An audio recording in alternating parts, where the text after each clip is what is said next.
Sabah everybody and welcome back to the channel. Today I have for you an unboxing and initial impressions of the Apple Watch Series 3 Wi-Fi edition. I picked it up because I finally got interested in seeing what this watch can do and comparing it to the Gear S3 Frontier Edition as well as the Huawei watch, the original Huawei watch running Android Wear 2.0. So as far as mobile watches or mobile devices accessories, this is basically the top of the line. They're supposed to be mini versions of your smartphone on your wrist. So let's go ahead and check out what the Apple Watch Series 3 has to offer.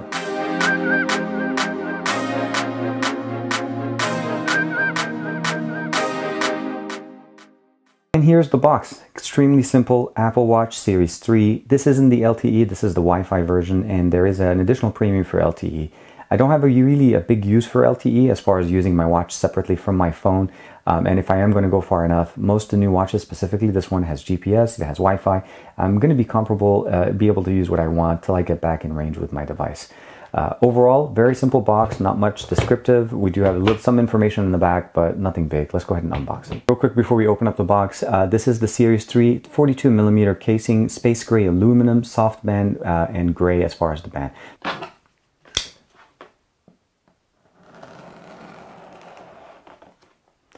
Taking the cover off, first thing we're greeted for is designed by Apple in California, very similar to the way we get it on the phone. We have some stickers informing us on how to pair it, how to set it up, and there's one that's already installed on the watch. So this was the long one. If you notice by just comparing it, you'll notice this is slightly shorter. So depending on your preference, you'll be able to basically use one or two of those bands. But here is the watch. Let's go ahead and take it out. Feels very nice. Let's take out the plastic. And with a single piece of plastic, it's done.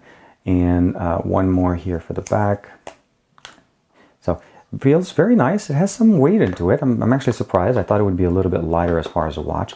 Now I don't see the red crown, the red dot on the crown, as probably that's more with the different colors that you're able to pick up. Finishing up the box so we can put things away, we do have the wireless charger puck on the back with the USB Type A connector, and then we also do get a power brick, which is very nice, so to be able to charge it. So you are going to be able to charge this using wireless charging. I'm not sure if it's Qi. I haven't had an Apple Watch before, so my only guess would be is that it will work with wireless chargers, but I'll have to test it out. It is magnetic and it will connect. So very similar to the way the Huawei watch works. It's basically a connector at the bottom, and although this uses pins, this is going to be wireless. Now, looking around the watch, you'll notice there's a few things that we have: the openings for the speakers, the microphone openings. You have the ability of replacing these the actual bands by just pushing on the little button here and then sliding it away. So push, and with a little bit of wiggle, you're able to pick it up. And you actually can pick up additional ones directly from Apple or directly from Amazon. There is aftermarket bands. But this one, again, is the gray 42mm one, as well as they do provide you with a shorter strap if you want to use it. This is the long one. They provide the small. On the right side, you have the crown, or basically a jog dial push button function, as well as a home button, I'm assuming.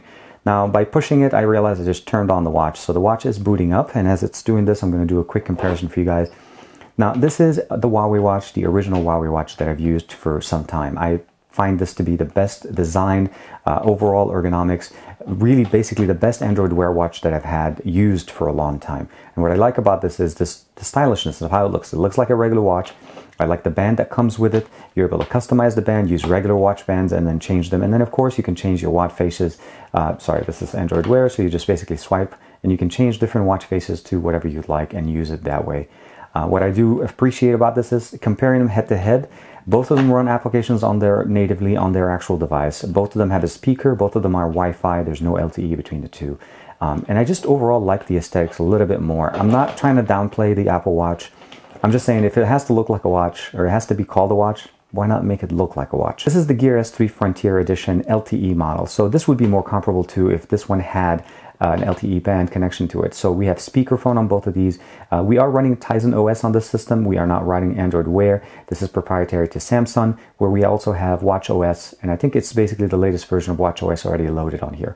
You notice it's asking us to pair directly to our phone, and I'm going to be using this with the iPhone 8 Plus just to see basically how the overall new experience is with everything Apple. So pairing process is simple. We're going to say start pairing.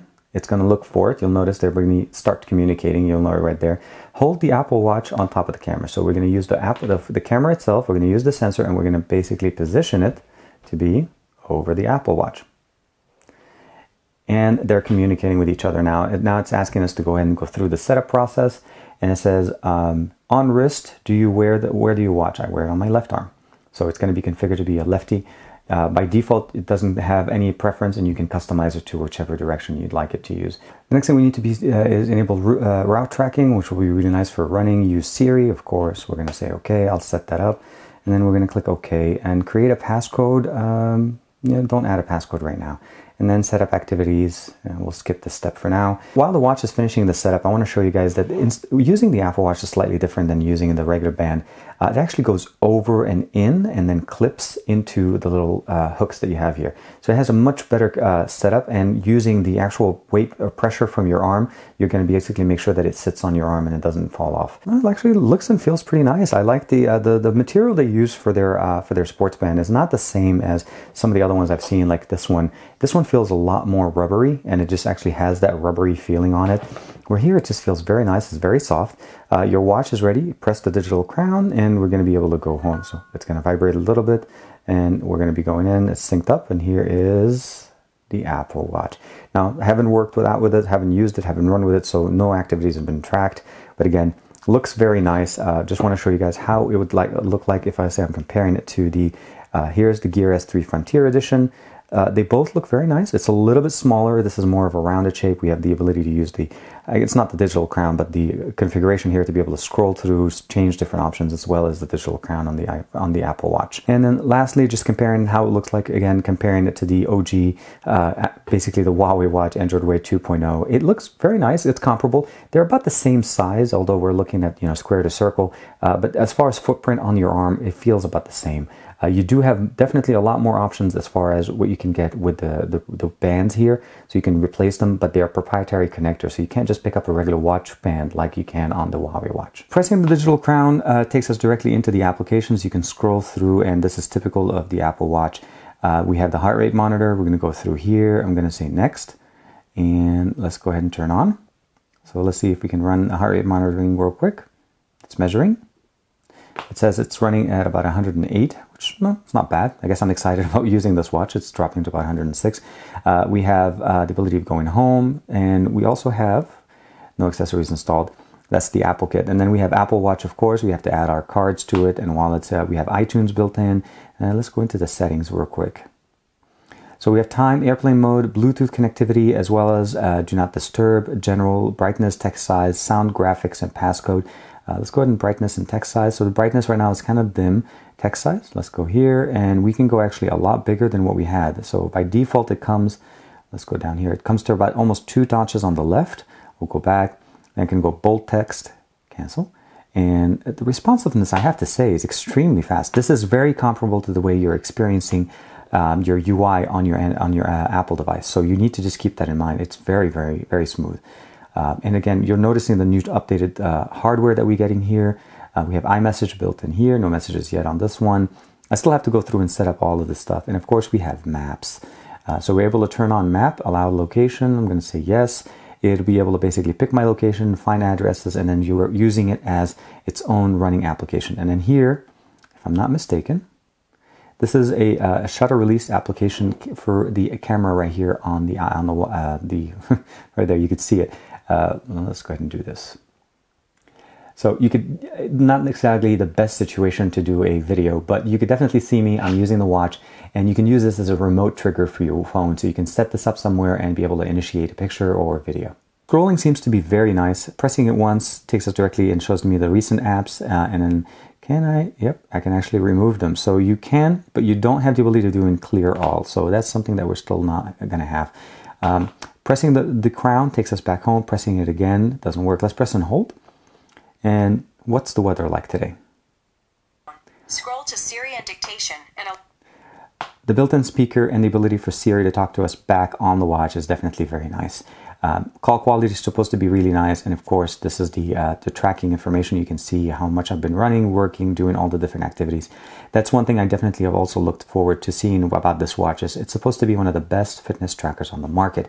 I'm not talking Garmin, I'm not talking high-end, I'm talking about consumer grade, average Joe using a smartwatch to be able to track their fitness information, like, you know, if you're going to buy, let's say, a Gear Fit 2 Pro or anything like that. This is supposed to be comparable and give you a really good experience. Initial impressions of the Apple Watch Series 3 is I'm confused. And I'm going to say that because I'm not used to using an Apple Watch. I haven't used one since the beginning. I've seen them. I've seen people have them. I've normally basically stayed with the ecosystem that I'm very comfortable with. Android Wear works with Android and works with iOS.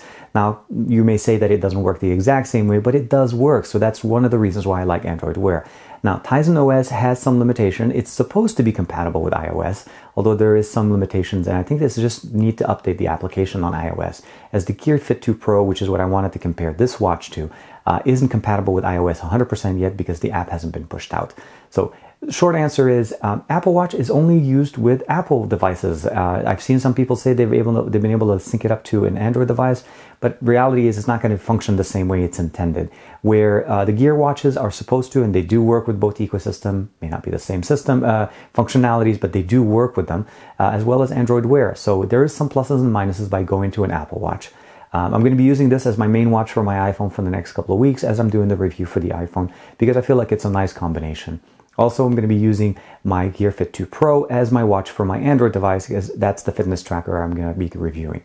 The S3 Frontier, as well as the OG Huawei watch. I like to call it the OG because that's really my favorite one.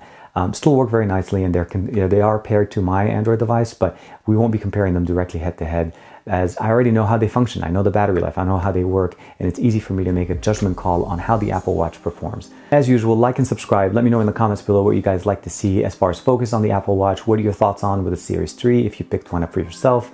And I'll see you guys in the next video, and hopefully I'll have some more videos showing you the progress that I've been making with the Apple Watch.